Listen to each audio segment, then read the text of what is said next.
আসসালামু আলাইকুম। আমন্ত্রণ বাংলা ভিশন সংবাদে, আপনাদের সাথে আছি মামুন আব্দুল্লাহ। 17 বছর পর দেশের মাটিতে পা রাখছেন বিএনপির ভারপ্রাপ্ত চেয়ারম্যান তারেক রহমান। কিছুক্ষণ আগে সিলেট থেকে ঢাকার উদ্দেশ্যে যাত্রা করেছে তাকে বহনকারী বিমানটি। 11টা 55 বিমানটি ঢাকা শাহজালাল আন্তর্জাতিক বিমানবন্দরে অবতরণ করার কথা রয়েছে। তাকে বহনকারী বাংলাদেশ বিমানের ফ্লাইটটি সকাল 9টা 56 সিলেটের ওসমানী আন্তর্জাতিক বিমানবন্দরে অবতরণ করে। সিলেটে বেশ কিছুক্ষণ যাত্রাবিরতি শেষে ঢাকার উদ্দেশ্যে ওসমানী বিমানবন্দর ছেড়েছে। এর আগে বাংলাদেশ সময় গতকাল রাত 12টা 23 লন্ডনের হিথ্রো বিমানবন্দর ত্যাগ করে তারেক রহমানকে বহনকারী বিমানটি। হিথ্রো বিমানবন্দরের আনুষ্ঠানিকতা শেষে বিমানে আরোহণ করেন তারেক রহমান, তার স্ত্রী ডাক্তার জুবাইদা রহমান ও কন্যা জাইমা রহমান। এর আগে হিথ্রো বিমানবন্দরে তাকে বিদায় জানান লন্ডন বিএনপির নেতাকর্মী ও প্রবাসীরা। দেশে ফিরে প্রথম 3 দিন বিভিন্ন কর্মসূচিতে অংশ নেবেন তিনি। বিমানবন্দরে দলের সিনিয়র নেতারা তারেক রহমানকে স্বাগত জানাবেন। এরপর রাজধানীর 300 ফিটে সংবর্ধনায় যোগ দেবেন বিএনপির ভারপ্রাপ্ত চেয়ারম্যান তারেক রহমান।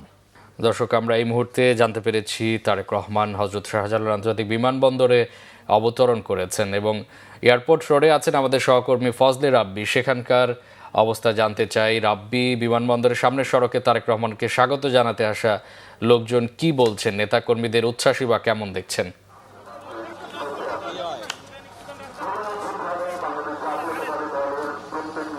জি মামুন, ধন্যবাদ। আমি ঠিক একটু আগে আপনাকে জানিয়েছিলাম যে আসলে নেতাকর্মীদের যে উচ্ছ্বাস বা উদ্দীপনা সেটা কিন্তু আসলে চোখে পড়ার মতো। অর্থাৎ সেই সকাল 7টা থেকে কিন্তু লক্ষ লক্ষ মানুষ কিন্তু আসলে যে 300 ফিট অভিমুখে কিন্তু যাত্রা করছে। আব্দুল্লাহপুর থেকে কিন্তু আসলে খুব সুশৃঙ্খলভাবে, এই যে দেখতে পাচ্ছেন ঠিক আমার বাঁ পাশে, এখান থেকে কিন্তু আসলে নেতাকর্মীরা খুব শৃঙ্খলভাবে কিন্তু আসলে তাদের যে গন্তব্য অর্থাৎ সমাবেশ স্থল সেখানে কিন্তু যাচ্ছে, স্লোগান দিচ্ছে নেতাকর্মীরা। তারা কিন্তু বারবার বলছে যে দীর্ঘ 17 বছর পর তারা কিন্তু তাদের প্রিয় নেতাকে দেখতে পারবে এবং এক নজর দেখার জন্যই কিন্তু তাদের এই আগ্রহ। এবং এখন কিন্তু আসলে বিমান অবতরণ করেছে ঢাকাতে, আর অল্প কিছুক্ষণের মধ্যেই কিন্তু তারেক রহমান হযরত শাহজালাল আন্তর্জাতিক বিমানবন্দর থেকে কিন্তু আসলে বের হবেন এবং এই বিমানবন্দর সড়কটি দিয়েই কিন্তু আসলে 300 ফিট যে সভাস্থল সেখানে কিন্তু আসলে তিনি পৌঁছাবেন। অর্থাৎ এখন কিন্তু নেতাকর্মীদের মধ্যে এক ধরনের উৎফুল্লতা দেখা যাচ্ছে এবং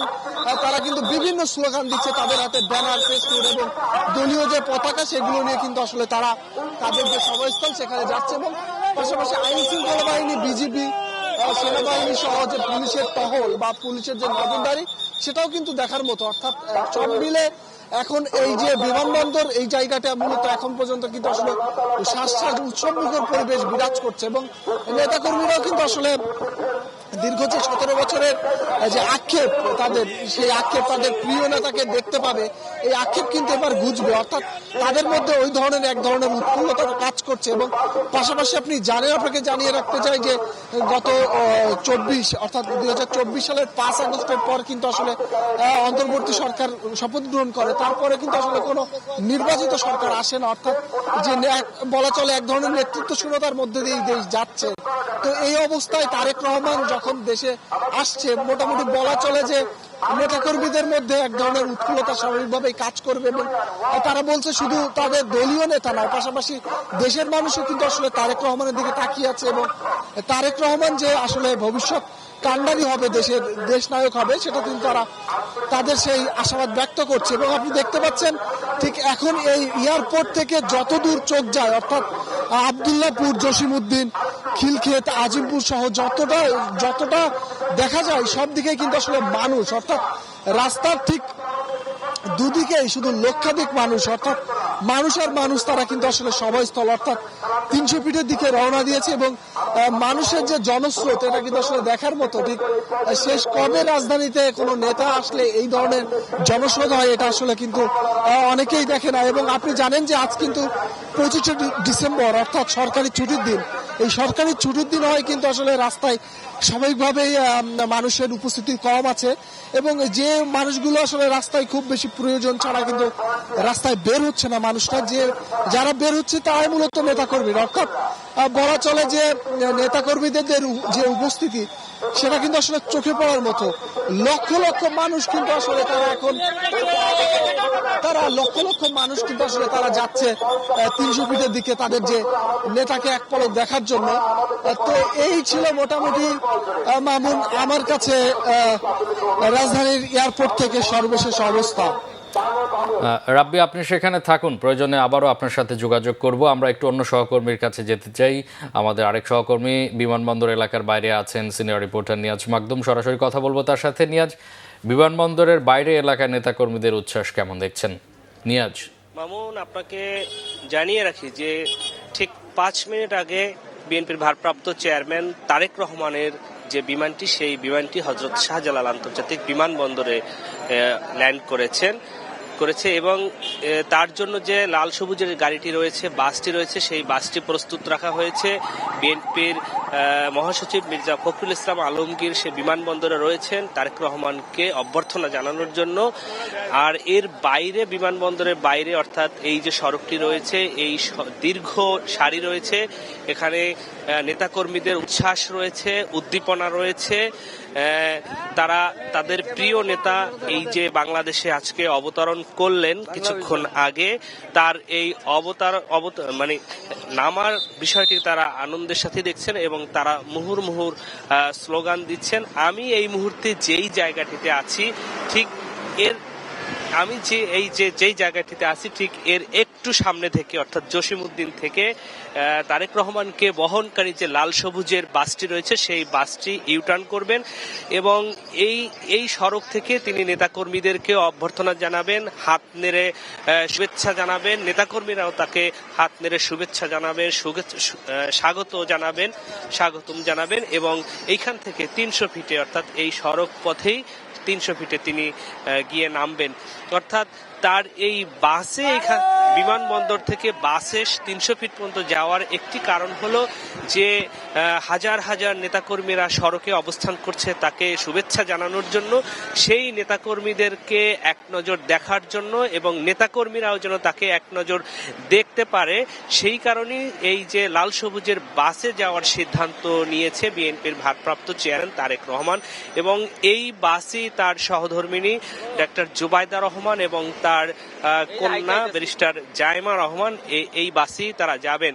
এবং এই যে নেতাকর্মীরা রয়েছে, নেতাকর্মীদের হাতে তারেক রহমানের ছবি সম্বলিত ফেস্টুন রয়েছে এবং সেই ফেস্টুনের মধ্যে অর্থাৎ তারেক রহমানের যে স্লোগানটি রয়েছিল সবার আগে বাংলাদেশ, সেই বাংলাদেশ সম্বলিত যে ফেস্টুনটি রয়েছে সেটি সবার হাতে হাতে রয়েছে। একই সাথে লাল সবুজের যে পতাকা, সেই পতাকা রয়েছে, তাদের শরীরে সাদা গেঞ্জি, সেই গেঞ্জির মধ্যে বাংলাদেশের ম্যাপ এবং তারেক রহমানের ছবি দিয়ে তারা গায়ে জড়িয়েছেন। শুধুমাত্র তারেক রহমানকে স্বাগত জানানোর জন্যই এই পরিকল্পনা তারা নিয়েছেন এবং দীর্ঘ লাইন অর্থাৎ রাস্তার দুই পাশে অর্থাৎ ডান বাম দুপাশেই নেতাকর্মীদের হাজার হাজার নেতাকর্মীদের ভিড় রয়েছে। তারা মানব প্রাচীর তৈরি করেছে যেন কোনো বিশৃঙ্খলা না হয়। নেতাকর্মীদের মধ্যে অর্থাৎ বিএনপি এবং তার অঙ্গ সংগঠন যে রয়েছে, সেই অঙ্গ সংগঠনের মধ্য থেকে স্বেচ্ছাসেবক নিয়োগ করা হয়েছে যাতে অনাকাঙ্ক্ষিত কোনো ঘটনা না ঘটে। এর বাইরেও আইন শৃঙ্খলা রক্ষাকারী বাহিনী অর্থাৎ বাংলাদেশ সেনাবাহিনী এবং বিজিবি, তারপরে পুলিশ সহ এপিবিএন সহ মানে কয়েক স্তরের নিরাপত্তা বলয় তৈরি করা হয়েছে, নিশ্চিদ্র নিরাপত্তা বলয় তৈরি করা হয়েছে। কারণ তারেক রহমান অর্থাৎ 17 বছর পরে এই নির্বাসনে থেকে বাংলাদেশে আজকে অবতরণ করলেন এবং তার নিরাপত্তাকে কেন্দ্র করে এই যে মানব প্রাচীর এবং আইন শৃঙ্খলা রক্ষাকারী বাহিনীর যে শক্ত অবস্থান রয়েছে যেন তার নিরাপত্তা কোনোভাবে বিঘ্নিত না হয়। আপনাদেরকে আবারও জানিয়ে রাখি অর্থাৎ ঠিক 5 থেকে 7 মিনিট আগে হযরত শাহজালাল আন্তর্জাতিক বিমানবন্দরে তারেক রহমানকে বহনকারী বিমানটি অবতরণ করেছেন এবং কিছুক্ষণ পরে লাল সবুজের যে বাস রয়েছে সেই বাসটিতে করে তিনি এই সড়ক থেকে বেরিয়ে আসবেন। তাকে অভ্যর্থনা জানানোর জন্য বিএনপির মহাসচিব মির্জা ফখরুল ইসলাম আলমগীর সহ সিনিয়র নেতৃবৃন্দ সেখানে উপস্থিত রয়েছে। এই ছিল মামুন আমার থেকে সব শেষ। দর্শক, বিমানবন্দরের বাইরে থেকে যুক্ত হয়েছিলেন সিনিয়র রিপোর্টার নিয়াজ মাকদুম। আমরা ইতিমধ্যে জানতে পেরেছি যে তারেক রহমান তিনি দেশের মাটিতে অবতরণ করেছেন এবং তিনি পতাকার রঙে সজ্জিত একটি গাড়িতে চড়েই ৩০০ ফিটে সংবর্ধনা স্থলে যাবেন এবং সেখানে জনমানুষের সংবর্ধনায় তিনি সংবর্ধিত হবেন। আমরা একটু যেতে চাই আন্তর্জাতিক বিমানবন্দরের ৮ নম্বর গেটে। সেখানে আছেন বিশেষ প্রতিনিধি মুহিবুল্লাহ মুহিব। সরাসরি কথা বলবো তার সাথে। মুহিব, তারেক রহমানকে বহনকারী বিমান তো অবতরণ করেছেন, সেখানকার সার্বিক অবস্থা কেমন দেখছেন মুহিব? ঠিকই বলেছেন মামুন, ঠিক 11টা 42 হজরত শাহজালাল আন্তর্জাতিক বিমানবন্দরে অবতরণ করেছে তারেক রহমানকে বহনকারী যে বিমান, সেই বিমানটি ইতিমধ্যেই কিন্তু তার যে কাঙ্ক্ষিত লক্ষ্য, অর্থাৎ তিনি এখান থেকে অবতরণের পর এখান থেকে তিনি পূর্বাঞ্চলের সেই 300 ফিটে জনতার উদ্দেশ্যে ভাষণ দেওয়ার যেটি কথা রয়েছে সেখানেই যাত্রা করবেন। হয়তো কিছুক্ষণের মধ্যেই আমরা দেখব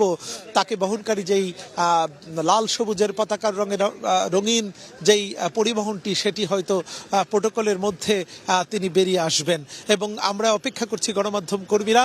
আপনি নিশ্চয়ই জানেন যে তারেক রহমানকে বরণ করতে শুধু ঢাকার মানুষ নয়, পুরো বাংলাদেশ আজ প্রস্তুত এবং প্রস্তুত রয়েছে আইন শৃঙ্খলা বাহিনী।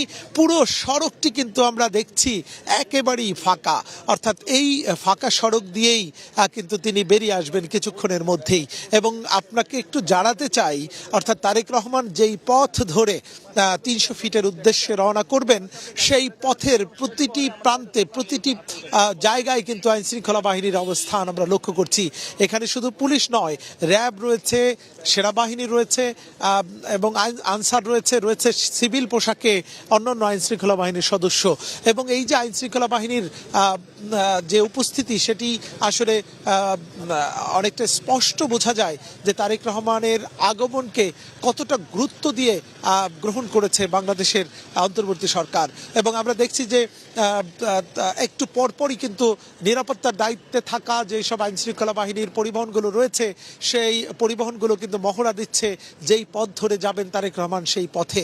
এবং যেহেতু তারেক রহমান ইতিমধ্যেই হজরত শাহজালাল আন্তর্জাতিক বিমানবন্দরে ল্যান্ড করেছেন, আর সিলেটে তিনি এর আগে ল্যান্ড করেছিলেন, সেখান থেকে কিন্তু এখানে চলে এসেছেন। তো ইতিমধ্যেই আমরা আইন শৃঙ্খলা বাহিনীর প্রস্তুতি দেখে বুঝতে পারছি যে খুব বেশি সময় আর বাকি নেই যখন তারেক রহমানকে বহনকারী পরিবহনটি হয়তো এই গেট থেকে বেরিয়ে এখান থেকে পূর্বাঞ্চলের পথে যাবেন। আপনি ইতিমধ্যেই জেনেছেন যে তাকে বরণ করতে কয়েকদিন ধরেই কিন্তু সারা বাংলাদেশ দেশ থেকে সর্বস্তরের নেতাকর্মী জড়ো হয়েছেন ঢাকায়। শুধু ঢাকার মানুষই নয়, এখানে কিন্তু বিভিন্ন প্রত্যন্ত অঞ্চল থেকে কিন্তু সাধারণ মানুষও ছুটে এসেছেন প্রিয় নেতাকে এক নজর দেখার উদ্দেশ্যে। এবং এই তার যে আগমন, এই আগমনের মাধ্যমে বাংলাদেশ নতুন করে গণতান্ত্রিক অভিযাত্রায় সামিল হবে এবং একটি অবাধ, সুষ্ঠু, নিরপেক্ষ নির্বাচনের মধ্য দিয়ে যে মানুষের যে ক্ষমতা, সেটি আবার মানুষের হাতে চলে যাবে। কারণ গত 3টি নির্বাচন, অর্থাৎ 2014, 2018 এবং 24 সালের নির্বাচনে কিন্তু সাধারণ মানুষ ভোট দিতে পারেনি।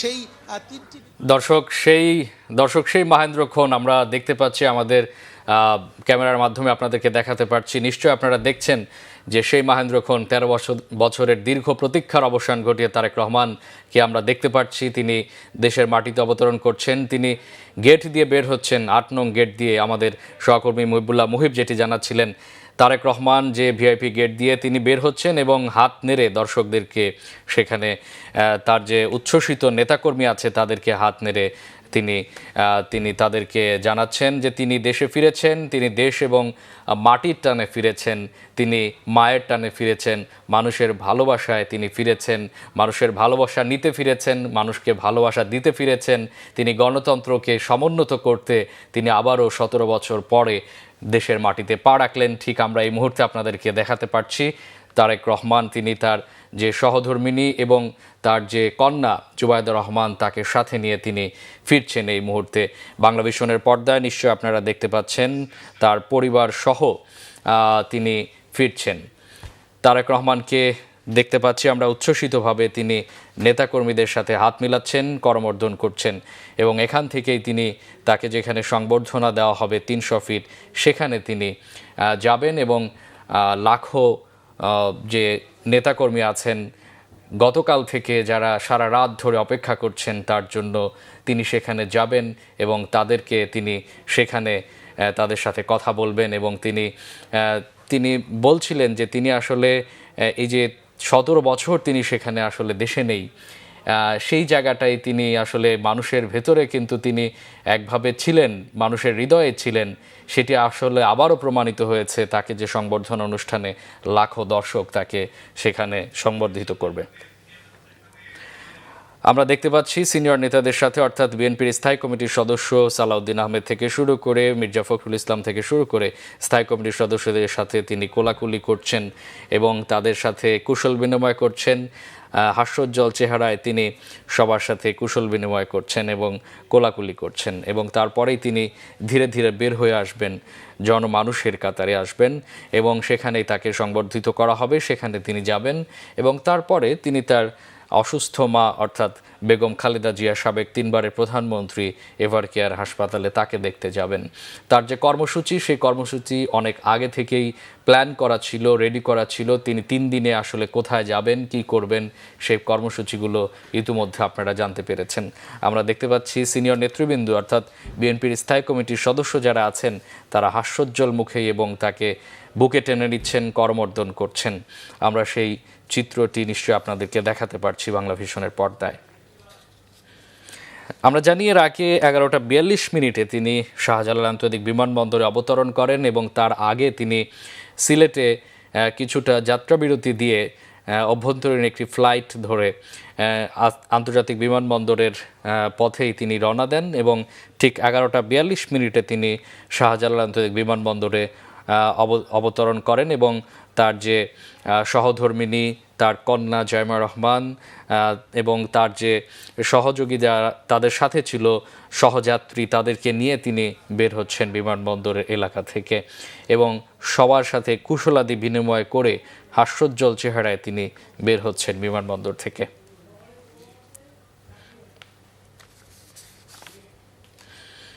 দর্শক, আপনারা জানেন যে তারেক রহমানের প্রত্যাবর্তন উপলক্ষে রাজধানীর পূর্বাঞ্চলের 300 ফুট এলাকায় গণসংবর্ধনার আয়োজন করেছে বিএনপি। সেই উদ্দেশ্যেই তিনি রওনা হয়েছেন এবং আপনাদেরকে আরও একটি তথ্য জানিয়ে রাখি, কুড়িল মোড় সংলগ্ন সড়কের উত্তর পাশে দক্ষিণমুখী করে বাঁশ এবং কাঠ দিয়ে তৈরি করা হয়েছে 48 ফুট বাই 36 ফুটের বিশাল একটি মঞ্চ এবং সেখানেই তিনি ভাষণ দিবেন। তার একক ভাষণ দেওয়ার কথা রয়েছে, অর্থাৎ কোনো নেতাকর্মী আজকে সেখানে ভাষণ দিবেন না। তিনি একমাত্র সেখানে শুকরিয়া আদায় করবেন। তিনি ধন্যবাদ জ্ঞাপনের জন্যই 300 ফিটের উদ্দেশ্যে রওনা দিয়েছেন। আমরা বাংলাদেশে আগমন করছে সেই ঐতিহাসিক এক স্মরণীয় দিন তারেক রহমান। তার আগমন হচ্ছে বাংলাদেশের দীর্ঘ 17 বছর পরে। নানা চড়াই উতরাই পেরিয়ে রাজনৈতিক নানা ক্যারিয়ার, নানা ধরনের যে বিপদ পেরিয়ে, অনেক ধরনের সংকট কাটিয়ে তিনি বাংলাদেশের হাল ধরতে এসেছেন, গণতন্ত্রের হাল ধরতে এসেছেন। তার মা গণতন্ত্রের যে আপসহীন নেত্রী, তিনি গণতন্ত্রকে এতদিন ধরে লালন করেছেন। তারপরেই সেই সুযোগ্য উত্তরসূরি আমরা দেখতে পাচ্ছি যে তার পারিবারিক যে কুশলাদি বিনিময় সেটি করছেন তার কন্যা জাইমা রহমান, তারেক রহমান এবং তার স্ত্রী ডাক্তার জুবাইদা রহমান। তাদের যে পারিবারিক যে একটি আনন্দ ঘন মুহূর্ত সেটি আপনাদেরকে দেখাতে পারছি নিশ্চয়।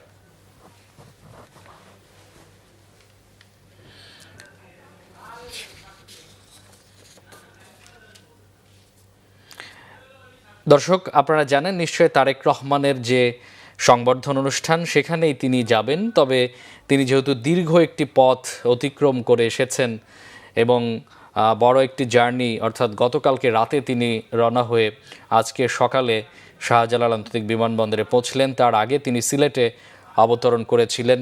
তার কন্যা, তার স্ত্রী ডাক্তার জুবাইদা রহমান এবং তার যে সহযোদ্ধারা আছেন, তার সহযাত্রীরা আছেন, তারা তার সাথে এসেছেন। দীর্ঘ একটি ক্লান্তির ছাপ তার মুখে কিন্তু আমরা দেখতে পাইনি। তিনি যেহেতু 17 বছর পরে তার জন্মভূমি এবং তার যে মাতৃত্বের টান, জনগণের টান এবং দেশের প্রতি ভালোবাসার টানে কিন্তু তাকে সদা হাস্যোজ্জ্বল দেখা যাচ্ছে। তার চেহারায়, তার পরিবারের কারো চেহারার মধ্যেই কিন্তু কোনো ধরনের সেই যে দীর্ঘ ক্লান্তি, সেই ক্লান্তি কিন্তু দেখা যাচ্ছে না।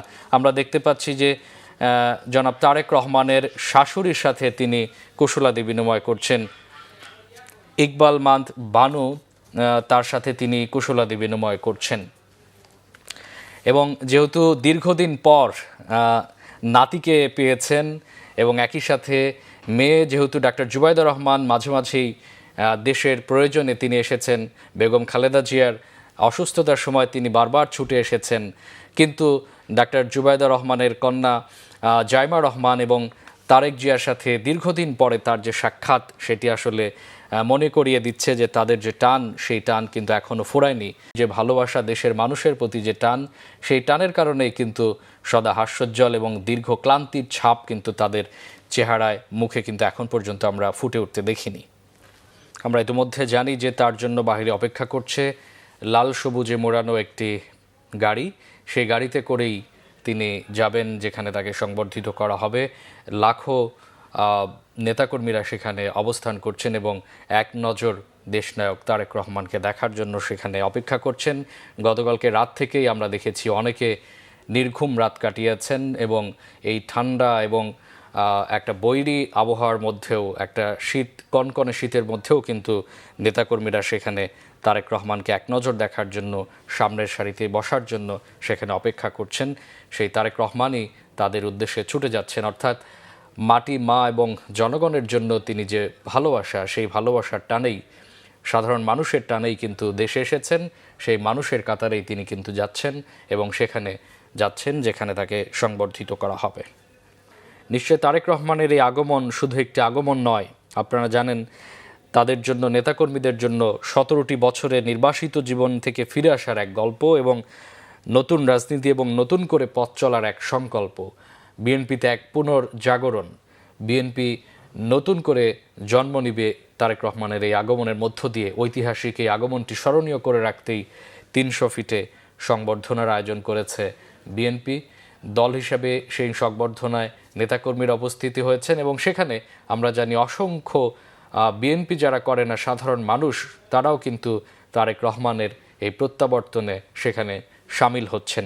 আমরা দেখেছি যে বিমানবন্দর থেকে 300 ফিট যে রাস্তা আছে, সেই রাস্তা ধরেই কিন্তু অসংখ্য মানুষ সকাল থেকে পায়ে হেঁটে সংবর্ধনা অনুষ্ঠানে এক নজর তারেক রহমানকে দেখার জন্য যাচ্ছেন এবং তারেক রহমানও সাধারণ মানুষকে দেখার জন্য, তাদের সাথে সংবর্ধিত হওয়ার জন্য এবং তাদের প্রতি কৃতজ্ঞতা জানানোর জন্য যে বাস থেকে তিনি সাধারণ মানুষের দিকে হাত নেড়ে 300 ফিটের উদ্দেশ্যে কিছুক্ষণের মধ্যেই রওনা দিবেন। যেমনটা বলা হচ্ছিল নতুন বাংলাদেশ, সেই নতুন বাংলাদেশের অগ্রযাত্রাকে আরও সামনে দিকে এগিয়ে নিতেই কিন্তু দেশের মাটিতে পা রাখলেন বিএনপির ভারপ্রাপ্ত চেয়ারম্যান তারেক রহমান। চিন্তার জায়গা ছিল তার নিরাপত্তার বিষয়টি। সেই নিরাপত্তার বিষয়টি নিশ্চিত করার জন্য আমরা সরকারের পক্ষ থেকে, আমরা দলের পক্ষ থেকে নানা প্রস্তুতি দেখেছি এবং সেই প্রস্তুতির বাস্তবায়নের অংশ হিসেবেই কিন্তু আমরা দেখেছি অন্যান্য আনুষ্ঠানিকতা শেষ করে তিনি এরই মধ্যে হযরত শাহজালাল আন্তর্জাতিক বিমানবন্দরের ভিআইপি গেট দিয়ে বেরিয়েছেন। এখন তার যে কর্মসূচি, সেই কর্মসূচি অনুযায়ী তিনি প্রথমে 17 বছরের নির্বাসিত জীবন শেষে আজকে বেলা 11:30 নাগাদ তিনি ঢাকায়, অর্থাৎ দেশের মাটিতে পা রেখেছেন। দূর থেকে দেখতে পাচ্ছেন লাল সবুজের যেই বাসটি, এই বাসে চড়েই কিন্তু তিনি যাবেন। আপনারা জানেন যে গত জুলাই আগস্টে গণ অভ্যুত্থানের পরে যখন দেশ এক নতুন সমীকরণে দাঁড়িয়ে দেশের গণতান্ত্রিক অগ্রযাত্রা এরপরে যতবার বাধাগ্রস্ত হয়েছে, তিনি কিন্তু একমাত্র নেতা যিনি বারবার ঐক্যের কথা বলেছেন, ফ্যাসিবাদ বিরোধী ঐক্যের কথা। তিনি বারবার বলেছেন গত 16-17 বছরে দেশকে যেভাবে পেছনের দিকে নিয়ে যাওয়া হয়েছে, দেশকে যেভাবে বিভাজিত করা হয়েছে নানা নামে, নানা কারণে, নানা ধরনে, সেই সব বিভাজন দূর করে এখন ঐক্যবদ্ধভাবে জাতিকে সামনে এগিয়ে নিয়ে যাওয়ার পালা। তিনি বারবার কিন্তু সেই ঐক্যের কথা বলেছেন, এক থাকার কথা বলেছেন, সব ষড়যন্ত্র, সব অপশক্তিকে প্রতিরোধ করে সামনে এগিয়ে যাওয়ার কথা বলেছেন এবং তিনি বারবারই বলেছেন ঐক্যের কথা, বারবার বলেছেন ফ্যাসিস্ট বিরোধী যে ঐক্য, সেই ঐক্য যে কোনো মূল্যে অটুট রাখতে হবে, এই ঐক্যে যেন ফাটল না ধরে। এবং যেমনটা বলছিলাম 5 আগস্ট জুলাই গণ অভ্যুত্থানের পরে যতবার নানা ক্রান্তি লগ্ন তৈরি হয়েছে দেশে, যত সংকট ঘনীভূত হয়েছে, তখনই কিন্তু সেই সুদূর লন্ডনে বসে তিনি একটি বার্তা দিয়েছেন যে অপশক্তির বিরুদ্ধে সবাইকে ঐক্যবদ্ধ থাকতে হবে। যে বাসে চড়ে তিনি রওনা হবেন, সেই বাসের সামনেও কিন্তু লেখা সবার আগে বাংলাদেশ। এই যে তার যে স্লোগান, সব কিছুকে পেছনে ফেলে সবার আগে বাংলাদেশ, অর্থাৎ বাংলাদেশকে সবার আগে রাখা। বাংলা ভিশন সংবাদ ও সংবাদ সংশ্লিষ্ট অনুষ্ঠান দেখতে ভিজিট করুন www.bpnews24.com ও facebook.com/banglavisionnews এবং সাবস্ক্রাইব করুন youtube.com/banglavisionnews। এতক্ষণ সাথে থাকায় অসংখ্য ধন্যবাদ।